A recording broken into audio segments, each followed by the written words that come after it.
కుంటివాడు.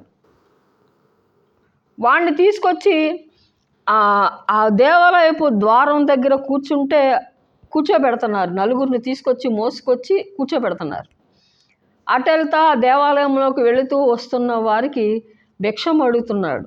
దేవుని స్తోత్రం, స్తుతులు వందనాలు చెల్లిస్తున్నాను. కొందరు తీసుకొచ్చి అతన్ని మోసి తీసుకొచ్చి కూర్చోబెడుతున్నారు. ఆయన చేత ఆదాయము పొందుతున్నారు. దేవుని స్తోత్రం. చూడండి, పుట్టినది మొదలుకొని కుంటివాడైన ఒక మనుషుడు మోసుకొని పోవుచుండాను. వాడు దేవాలయంలోకి వెళ్ళిన వారిని భిక్షమడుగుటకు కొందరు ప్రతిదినం వానిని శృంగారమను దేవాలయపు ద్వారం వద్ద ఉంచుచూ వచ్చిరి. పేతురును యోహానును దేవాలయంలో ప్రవేశింపబోవునప్పుడు వాడు చూచి భిక్షమడగగా. దేవుని స్తోత్రం. దేవాలయంలోకి వాళ్ళు వెళ్తున్నారు, వాళ్ళ పాట వాళ్ళు వెళ్తున్నారు. ఈ కుంటివాడు భిక్షం అడుగుతున్నాడు.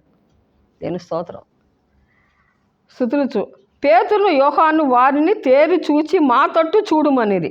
చూడండి, పేతురును యోహాను వారిని తేరి చూచి. దేవుని స్తోత్రం. చూడండి, ఆ భిక్షం అడుగుతున్న వాడు ఎంత ధన్యుడో చూడండి. దేవుని స్తోత్రం.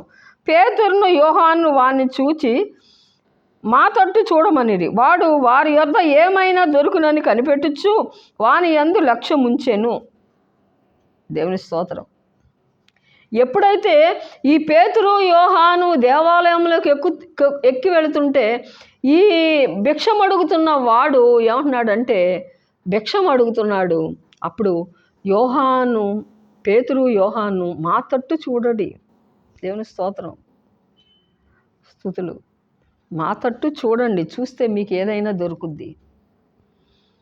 దేవుని స్తోత్రం. వాడు ఎంతో ఆతురతాగా దేవుని స్తోత్రం వాళ్ళ చేతుల వైపు చూస్తున్నాడు. దేవుని స్తోత్రం, స్తుతులు వందనాలు చెల్లిస్తున్నాను. వాడు వారి యొద్ద ఏమైనా దొరుకునని కనిపెట్టుచు వాని యందు లక్ష్యం ఉంచాను. వారి చేతుల వైపు చూస్తున్నారు. అసలు వీళ్ళ దగ్గర ఏముంది, మాకు ఏదైనా ఇస్తారని. దేవుని స్తోత్రం. అంతటా పేతురు, వెండి బంగారం నా యొద్ద లేవు గాని నాకు కలిగినదే మీకు ఇచ్చుచున్నాను. నజరేయుడైన యేసుక్రీస్తు నామమున నడువుమని చెప్పి. దేవుని స్తోత్రం. వెండి బంగారాలు నా దగ్గర అయితే మా దగ్గర అయితే లేవు. దేవుని స్తోత్రం. అంతటికంటే వాటికంటే విలువైనటువంటి, దేవుని స్తోత్రం,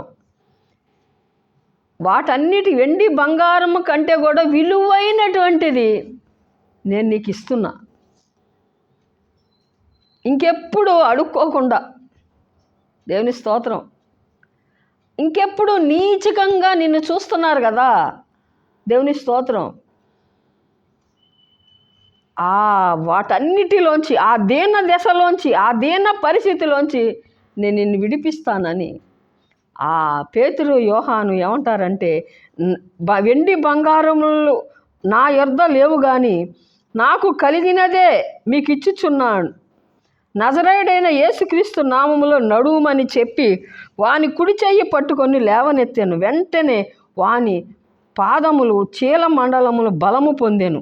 దేవుని స్తోత్రం. చూడండి, వాడెప్పుడైతే పేతురు ఏమంటున్నాడంటే, దేవుని స్తోత్రం, వాని కుడి చెయ్యి పట్టుకొని లేవనెత్తాను. వెంటనే వాని పాదములు చీలమండలములు బలము పొందెను. దేవుని స్తోత్రం.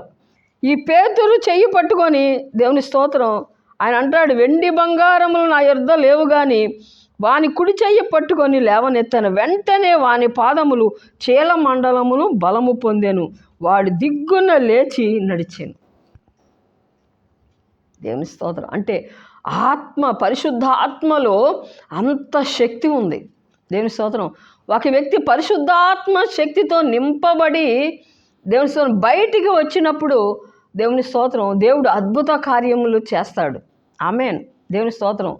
వెండి బంగారములు, దేవుని స్తోత్రం, వెండి బంగారముకు విలువ లేదు కానీ పరిశుద్ధాత్మ అభిషేకము ఏ వ్యక్తి అయితే పొందుతారో వారిలో విలువ ఉన్నదండి. దేవుని స్తోత్రం. ఒకప్పుడు బొంకినటువంటి పేతురు, దేవుని స్తోత్రం. పుట్టినది మొదలుకొని కృంటివాడైనటువంటి ఈ పేతురుని దేవుని స్తోత్రం ఏమన్నాడంటే వాని కుడి చెయ్యి పట్టుకొని లేవనెత్తాను. వెంటనే వాని పాదములు చీలమండలం బలము పొందాను. వాడి దిగ్గున లేచి నిలిచి నడిచాను. నడుచుచు గంతులు వేయుచు దేవుని స్తుతించుచు వారితో కూడా దేవాలయంలోకి వెళ్ళాను. దేవుని స్తోత్రం. చూడండి, ఎప్పుడైతే స్వస్థత పొందాడో ఆ వ్యక్తి సుఖజీవనం, దేవుని స్తోత్రం, ఎంత సంతోషం అండి. ఒక వ్యక్తిని దేవుడు స్వస్థపరిస్తే అందులో చాలా సంతోషం ఉంటుంది. ఒక వ్యక్తిని దేవుడు ఆశీర్వదిస్తే అందులో చాలా చాలా ఆశీర్వాదం ఉంటుంది. అతనికి ఉన్నటువంటి బంధకాలన్నీ విడిపోయినాయి. దేవుని స్తోత్రం. ఒక సంతోషం. అందుకని దేవుడి దగ్గరే ఒక సంతోషము, సమాధానము ఆ వ్యక్తి పొందుకుంటాడు దేవుని దగ్గరికి వచ్చినప్పుడు. దేవుని స్తోత్రం. చూడండి, ఆయన ఎంత సంతోషం, ఆ సంతోషముతో గంతులు వేశాడంట. గంతులు వేయచ్చు దేవుని స్తుతించుచు వారితో కూడా దేవాలయంలోకి వెళ్ళాను. ఆమేన్. వారితో కూడా దేవాలయంలోకి వెళ్ళాడంట. దేవుని స్తోత్రం. స్తుతులు వందనాలు చెల్లిస్తున్నాను. కాబట్టి పేతురు, యోహాను ద్వారా మరి వాళ్ళ ద్వారా దేవుడు గొప్ప కార్యములు దేవుడు చేశాడు. దేవుని స్తోత్రం. వెండి బంగారముల కంటే కూడా విలువైనటువంటి నాయన దేవుని స్తోత్రం,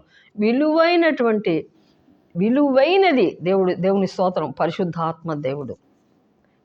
పరిశుద్ధాత్మ వెండి బంగారము కంటే కూడా విలువైనదండి. దేవుని స్తోత్రం. పేతురు ద్వారా దేవుడు అద్భుత కార్యం దేవుడు ఏం చేశాడంటే చేశాడు. దేవుడు ఈ మాటలు దీవించును గాక. ఆమేన్.